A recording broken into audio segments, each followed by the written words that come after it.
नमस्ते दोस्तों। डाइजेशन की प्रोसेस में गैसेस का तैयार होना ये एक नॉर्मल इवेंट है। बिना गैसेस के डाइजेशन हो ही नहीं सकता। लेकिन ये गैसेस प्रॉब्लम तब होता है जब ज्यादा मात्रा में बनते हैं, गलत समय पर बाहर निकलते हैं और दुर्गंध लेकर अगर बाहर निकलते हैं तो ये गैसेस की प्रॉब्लम हमें दुविधा देते हैं। बहुत से लोगों को बहुत से वीडियो में मैंने गाइड किया है कि बहुत सारी चीजें आपको नहीं खानी चाहिए जिससे आपके पेट में गैस बनता है। लेकिन लोगों का प्रयास ऐसा रहता है कि सर हमें कोई भी चूर्ण, टैबलेट या गुलिका दो जिससे हम गैसेस बनने वाले प्रोडक्ट खाएंगे तो भी गैस नहीं बनना चाहिए। लेकिन ये 4 चीजें आज के जो वीडियो में आपको बताने वाला हूँ, ये जरूरी है कि आपको ये नहीं खानी है। और ये अगर आप नहीं खाते हो तो डेफिनेटली गैसेस की प्रॉब्लम से आप परमानेंटली छुटकारा पा सकते हो। तो चलिए बात करते हैं आज के इस वीडियो में 4 ऐसे पदार्थ जिनको आपको कभी नहीं खाना चाहिए।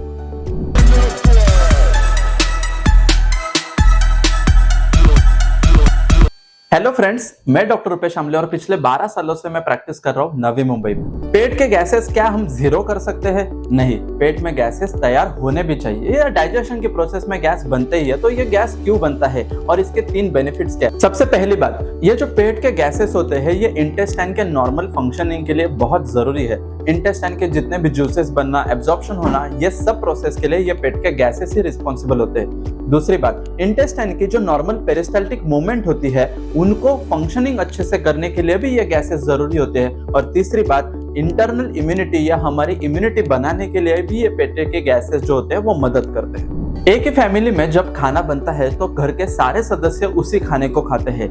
उसमें से 4 सदस्यों को कुछ भी पेट में गैसेस बनते नहीं है, लेकिन एक जन बोलता है कि मुझे बहुत पेट में गैसेस हो रहे हैं। इसका मतलब खाने में ज्यादातर लोगों में देखा गया है कि जो पेट के गैसेस बनते हैं उनके खाने में प्रॉब्लम नहीं होता, उनकी शरीर में जो डाइजेशन की पावर होती है उसमें प्रॉब्लम होता है। तो आपके शरीर में या पेट में गैसेस अगर बनते हैं तो कौन सी चीजों पर वो डिपेंड करता है। सबसे पहली बात, कौन से प्रकार की चीजें हम खाते हैं। दूसरी बात, हम खाना कैसे खाते हैं, हम कौन से समय पर खाना खाते हैं, हमारी लाइफस्टाइल कितनी एक्टिव है और उसके साथ साथ हमारा एज ग्रुप क्या है। इन सारी बातों पर आपके पेट में गैस बनेगा या नहीं बनेगा ये बातें तय होती है। बीन्स वाली जो सब्जियां होती है यानी चना, राजमा, छोले, जिनको हमें रात भर भिगो के रखना होता है और दूसरे दिन अगर हम वो सब्जियां अगर खाते हैं तो डेफिनेटली ऐसे प्रोडक्ट से हमारे शरीर में गैस ज्यादातर बनता है। मैदे के प्रोडक्ट्स अगर हम ज्यादा मात्रा में खाते हैं तो उससे हमारे पेट में ज्यादा गैस बन सकता है। अगर हेवी टू डाइजेस्ट वाले फूड प्रोडक्ट्स हो गए जैसे पनीर के आइटम्स है या कुछ डेयरी प्रोडक्ट्स होते हैं, ये अगर हम ज्यादा मात्रा में खाते हैं या गलत समय पर खाते हैं तो उससे भी हमारे पेट में गैसेस बन जाते हैं। दूसरी बात होती है कि हम खाना किस प्रकार से खाते हैं। अगर आप खाना खाते समय बहुत बिजी हो, बातें करते करते आप खाना खा रहे हो, अगर खाना खाते समय आप अच्छी तरह से बैठे नहीं हो, खड़े खड़े होकर आप खाना खाते हो, खाना खाते समय आप ट्रैवलिंग कर रहे हो, खाना खाते समय अगर आप बातें कर रहे हो और खाना खाते समय आपका मन प्रसन्न नहीं है, तो ऐसी सारी चीजें आपके डाइजेशन के ऊपर काफी बुरा असर करती है और उससे भी आपके पेट में गैसेस बन सकते हैं। बहुत सारे लोग जो डेली रूटीन होता है खाना खाने का, जैसे नाश्ता का समय, दोपहर के खाने का और रात के खाने का समय, इनको अच्छी तरह से फॉलो नहीं कर पाते और गलत समय पर वो खाना खाते हैं। बॉडी में भूख लगने का गलत सिग्नल वो कैच करते हैं और उसी के अनुसार वो खाना खाते हैं। रात को जागने के बाद उनको रात में मतलब मिडनाइट में उनको भूख लगती है, ऐसे समय पर वो खाना खाते हैं। कोई नाइट ड्यूटी करने के बाद सुबह के समय खाना खाते हैं और फिर से सो जाते हैं। तो ये सारी गलत आदतों की वजह से भी आपको गैसेस बन सकते हैं। और ज्यादातर गैसेस 2 ही प्रकार से बनते हैं। खाना खाते समय जो भी हम एयर जो होते हैं वो स्वेलो कर लेते हैं, उससे गैसेस बन जाता है, या फिर आपकी डाइजेशन की पावर ही उतनी नहीं है कि डाइजेशन करने के बाद गैसेस कम मात्रा में बने।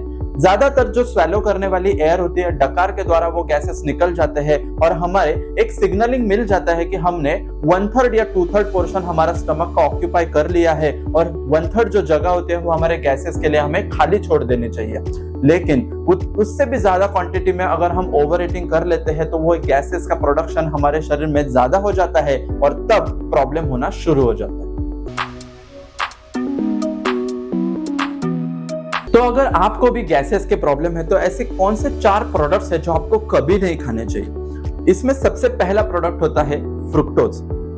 बेसिकली बहुत सारे लोगों को ऐसा लगता है कि अगर हम फल खाएंगे तो हमारे शरीर में मसाले वाली चीजें नहीं जाएगी और डाइजेशन का प्रोसेस भी अच्छी तरह से होता है और हमारे पेट में गैसेस नहीं बन पाता है। साइंटिफिकली अगर देखा जाए तो जितने भी फल होते हैं उनमें एक हायर लेवल का शुगर होता है, ग्लूकोज से भी हेवी मॉलिक्यूल होता है जिसका नाम होता है फ्रुक्टोज। और ये फ्रुक्टोज का जब डाइजेशन हमारे शरीर में हो जाता है तो उससे काफी ज्यादा मात्रा में गैसेस बनते हैं और ये गैसेस जो होते हैं वो नाइट्रोजन के होते हैं, हाइड्रोजन के होते हैं या अमोनिया के गैसेस होते हैं और ये गैसेस हमारे इंटेस्टाइन में वैसे के वैसे ट्रैप बन जाते हैं और ट्रैप होने की वजह से पेट में दर्द हो जाना, पेट फूल जाना, इंटेस्टाइन की मूवमेंट अच्छी तरह से नहीं होना, ये सारी दिक्कतें हो सकती है। तो आपको भी अगर गैसेस की तकलीफ है तो ऐसे समय पर आपको फ्रूट्स या फिर ज्यादा शुगरी आइटम्स वाले जो फ्रूट्स होते हैं उनको नहीं खाना चाहिए। खाली पेट पर आपको फ्रूट्स नहीं खाना चाहिए। फ्रूट्स योग्य मात्रा में सही समय पर कम क्वांटिटी में अगर आप खाओगे तो डेफिनेटली आपको उससे फायदा हो सकता है। गैसेस को अगर अवॉइड करना है तो दूसरा प्रोडक्ट अवॉइड करना चाहिए, वो है लैक्टोज। बेसिकली बहुत सारे लोगों को लैक्टोज का इंटॉलरेंस हो जाता है। ये जो लैक्टोज होता है वो दूध और दूध से बने सभी पदार्थों में पाया जाता है। इसमें अगर जब भी ये दूध या दूध के प्रोडक्ट जब भी हम खाते हैं तो इंटेस्टाइन में जो गुड बैक्टीरियाज होते हैं, ये गुड बैक्टीरियाज इस लैक्टोज को डाइजेशन करने का काम करते हैं। लेकिन हमारे शरीर में बेसिकली इंटेस्टाइन में गुड बैक्टीरिया की कॉलोनी अगर अच्छी तरह से नहीं होगी तो बैड बैक्टीरियाज ग्रो करने लगते हैं और उसी तरह से हमें लैक्टोज इंटॉलरेंस होता है। बहुत सारे लोगों को ये दूध या डेयरी प्रोडक्ट जब भी खाते हैं तो उनको लूज मोशन वाली सेंसेशन होती है। उनके पेट से वो जो फ्रूट प्रोडक्ट्स होते हैं वो अनडाइजेस्टेड कंडीशन में वैसे ही बाहर आ जाते हैं या दूध पीने के बाद उनको ब्लॉटिंग जैसे फील होता है, डकार आती रहती है। तो ऐसे सारे व्यक्तियों ने जिनको गैसेस की प्रॉब्लम है उन्होंने लैक्टोज को अवॉइड करना चाहिए। गैसेस को अवॉइड करने के लिए तीसरा फूड प्रोडक्ट होता है रैफिनोज। बेसिकली जितने भी बीन्स होते हैं या कॉलीफ्लावर, कैबेज जैसी सब्जियां होती है, इनमें रैफिनोज नाम का केमिकल ज्यादा मात्रा में पाया जाता है। इंडियन पॉपुलेशन में बीन्स और कैबेज, कॉलीफ्लावर का प्रमाण जो होता है वो काफी ज्यादा होता है। तो अगर घर में वह सब्जी बनी है और किसी को पेट की गैसेस का प्रॉब्लम है तो मजबूरन उसको वो सब्जी खानी पड़ती है और उसी वजह से उनके पेट के गैसेस बढ़ने लगते हैं। तो आपको अगर पेट में गैसेस है तो ऐसे सारे फूड प्रोडक्ट्स आपको अवॉइड करने चाहिए जिसमें कि रैफिनोज की मात्रा ज्यादा होगी, क्योंकि रैफिनोज जब भी हमारे इंटेस्टाइन में डाइजेशन की प्रोसेस की तरफ जाते हैं तो बैड बैक्टीरिया उसके ऊपर फर्मेंटेशन करने लगते हैं और इसी फर्मेंटेशन प्रोसेस के दरमियान हमें पेट में ज्यादा मात्रा में गैसेस बनते हैं। और ये रैफिनोज जब भी हमारे शरीर में डाइजेस्ट होता है तो उससे दुर्गंध वाली गैस बनती है और ऐसे सारे व्यक्तियों को जिनको मल में दुर्गंध आती हो या पेट में गैसेस बाहर निकलते हो तो दुर्गंध आती हो तो उन्होंने रैफिनोज ज्यादातर मात्रा में अवॉइड करना चाहिए।